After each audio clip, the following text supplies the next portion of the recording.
Assalamualaikum warahmatullahi wabarakatuh. Waalaikumsalam warahmatullahi wabarakatuh. Bagaimana kabarnya? Alhamdulillah baik. Bagaimana dengan aktivitas hari ini? Apakah seru? Seru, Seru ya? lancar, Kak. Ya, seru ya. Ya. Banget. Nah, untuk memulai acara bimbingan kelompok pada sore hari ini, alangkah baiknya kita berdoa terlebih dahulu. Berdoa menurut agama masing-masing, berdoa dimulai.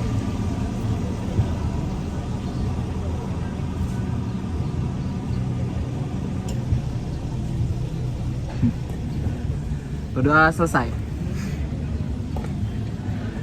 Baik. Sebelumnya di sini kita akan melakukan bimbingan kelompok. Ada yang tahu bimbingan kelompok itu apa? Gak ada yang tahu ya? Bimbingan kelompok itu adalah bimbingan yang dilakukan oleh 8 orang atau lebih, di mana bertujuan untuk memecahkan suatu masalah. Seperti itu. Terus dalam bimbingan kelompok itu terdapat 2 unsur penting. Ada pemimpin kelompok dan anggota kelompok. Anggota kelompok itu sangat penting keberadaannya, di mana pendapat mereka itu sangat dibutuhkan dalam bimbingan kelompok ini. Terus kedua itu ada pemimpin kelompok. Pemimpin kelompok itu saya sendiri, kakak ini, sebagai pemimpin kelompok, di mana bertugas sebagai mengatur jalannya bimbingan kelompok pada sore hari ini. Nah, dalam bimbingan kelompok itu kita itu harus memegang prinsip bimbingan konseling. Di mana ada pertama yang harus kita pegang itu prinsip asas kerahasiaan. Asas kerahasiaan itu berarti kita harus merahasiakan semua yang kita ucapkan, yang kita lakukan, tidak boleh sampai tersebar ke orang lain.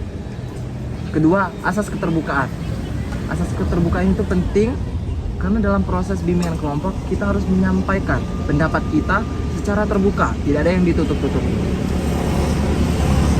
Baik, sebelum kita memulai acara bimbingan kelompok, alangkah baiknya kita perkenalan dulu. Perkenalannya cukup simpel saja, sebutkan nama dan asal daerah. Dimulai dari kakak. Perkenalkan, nama kakak Ronald, asal daerah dari Danau Ranau. Perkenalkan, nama saya Bufia, asal daerah dari Kota Palembang. Perkenalkan, nama saya Bastami Syamila, asal daerah dari Sekayu. Perkenalkan, nama saya Hanifah Iza, asal dari Pagar Alam. Perkenalkan, nama saya Nadia Febriani, asal daerah Kabupaten Palawan. Perkenalkan, saya Manasa Fikri Ramayani, asal daerah dari Palembang. Perkenalkan, nama saya Karisi Melinda, saya berasal dari Palembang. Baik, mungkin sudah kenal ya. Nah, selanjutnya kita akan melakukan ice breaking. Nah, kalau kakak bilang pagi, tepuk sekali. Kalau kakak bilang siang, tepuk 2 kali. Kalau kakak bilang sore, tepuk 3 kali. Kalau kakak bilang malam, gak usah tepuk. Oke. Bisa dimengerti? Bisa, Kak. Siang, pagi, malam. Nah, belum fokus ya. Nah, kita ulangi lagi, sekali lagi. Gak apa-apa.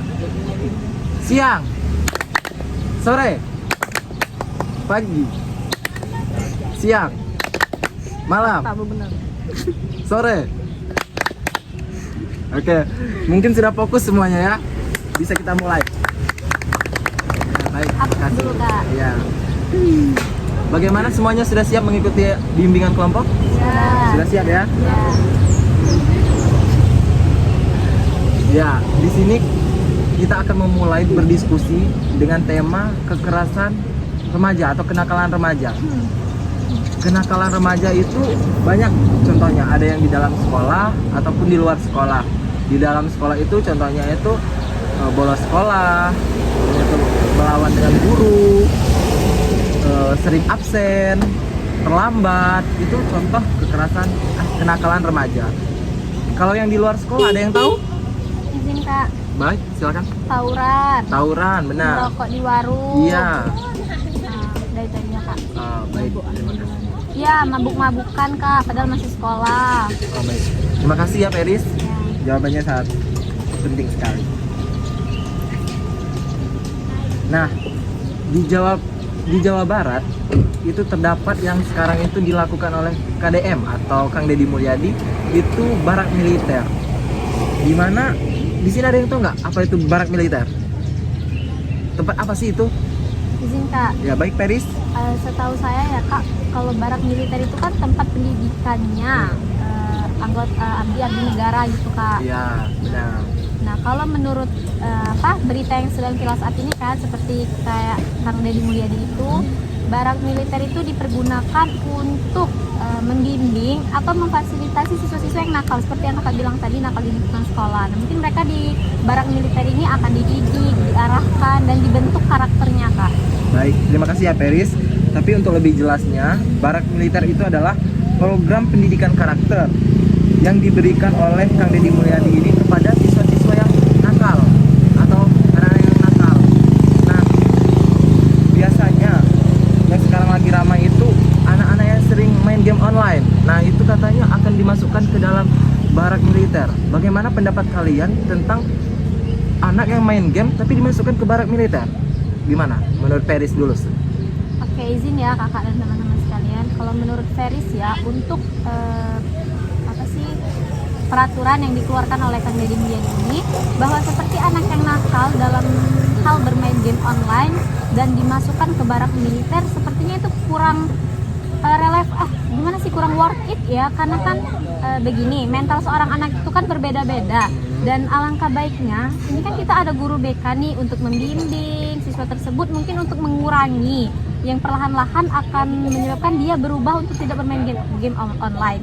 Karena kan pada dasarnya barak militer itu hanya untuk atau dipergunakan untuk anggota abdi negara gitu, seperti polisi, tentara dan lain-lain. Lalu bagaimana jika kita mencampurkan anak-anak yang nakal itu ke dalam barak militer? Akankah mental mereka kan masih sekolah nih Kak, mentalnya kan pasti berbeda kan? Nah, bagaimana nanti jika dimasukkan ke barak, mental mereka akan terguncang karena ketidaksiapan yang akan dihadapinya. Walaupun memang sebenarnya itu resiko ya, begitu sih Kak. Wah, jawabannya yang sangat bagus ya Peris ya, terima kasih. Apakah ada lagi? Mungkin Nadia, bagaimana tanggapannya terhadap siswa yang sering main game online tapi dimasukkan ke barak militer? Kalau Peris tadi kan tidak setuju ya, karena kata Peris barak militer itu untuk abdi-abdi negara. Nah, mungkin dari Nadia gimana? Anak-anak yang sedang kecanduan bermain game online untuk dimasukkan langsung ke barak militer itu tidak seharusnya langsung dimasukkan, tetapi harus dipilih lagi. Kalau memang anak itu benar-benar kecanduan yang tidak bisa dihentikan, maka dianjurkan untuk masuk barak militer. Namun jika anak-anak itu masih bisa diatasi atau masih bisa diawasi, masih bisa nurut apa kata orang tuanya atau guru BK-nya, mungkin harus dibimbing oleh guru BK. Baik, terima kasih, jawabannya bagus-bagus semua ya. Nah, betul bahwa barak militer itu untuk abdi negara, Peris betul. Tetapi menurut Bapak sendiri atau Kakak sendiri, barak militer itu nggak apa-apa untuk anak-anak yang nakal, karena tadi bahwa barak militer itu bertujuan itu untuk membentuk karakter anak-anak yang nakal itu, biar merubah sikapnya yang dari mungkin bolos sekolah jadi sering masuk seperti itu. Karena yang seperti kita tahu ya, bahwa barak militer itu bukan hanya fisik dilatihnya di situ, tapi waktu subuh mereka mengaji ya, makanan juga bergizi, dilatih juga olahraga seperti itu. Nah, sebelum itu Kakak mau bertanya, ada yang tahu nggak sih fungsi barak militer itu? Tadi kan sudah dijelaskan ya untuk karakter. Nah, ada lagi nggak sih? Izin Kak menjawab. Fungsi dari barak militer itu ialah membentuk suatu karakter, di mana kita disanakan belajarkan untuk mandiri. Dimana kan kita sebagai seorang guru BK atau calon guru BK kan, BK itu kan untuk memandirikan anak-anak, yang dimana memandikan itu berupa anak-anak itu bisa mengatasi masalahnya sendiri. Nah, di barak militer ini anak-anak untuk belajar mandiri, entah itu dengan pola asuh agak militeran yang agak tegas, yang harus sesuai dengan peraturan di sana. Mungkin anak-anak itu dari hal kecil mereka disiplin lalu terbiasa. Baik, terima kasih. Ada lagi? Mungkin Peris? Fungsi dari barak militer? Tidak ada ya? Sama seperti Nadia. Sama saja ya. Baik, terima kasih. Bagaimana? Apakah seru? Seru Pak. Seru ya? Ya, menambah pengetahuan baru. Oh ya, benar sekali Peris, bahwa bimbingan kelompok ini kita itu menambah pengetahuan dan ilmu baru ya di dalam situ. Nah, selanjutnya kesimpulan dari bimbingan kelompok kita pada sore hari ini adalah bahwa kenakalan remaja itu sering terjadi ya pada siapapun itu, di dalam sekolah maupun di luar sekolah. Terus barak militer itu penting juga karena dia itu berfokus untuk membentuk karakter pada anak-anak yang nakal tadi. Seperti itu. Apakah teman-teman sini sudah berkomitmen untuk melakukan yang terbaik dalam materi ini? Sudah ya? Sudah berkomitmen. Minggu depan kita akan membahas materi tentang kasus bullying. Untuk teman-teman semoga dipersiapkan ya untuk minggu depan. Nah, sebelum kita akhiri acara pada pagi hari ini, marilah kita berdoa terlebih dahulu. Berdoa dimulai.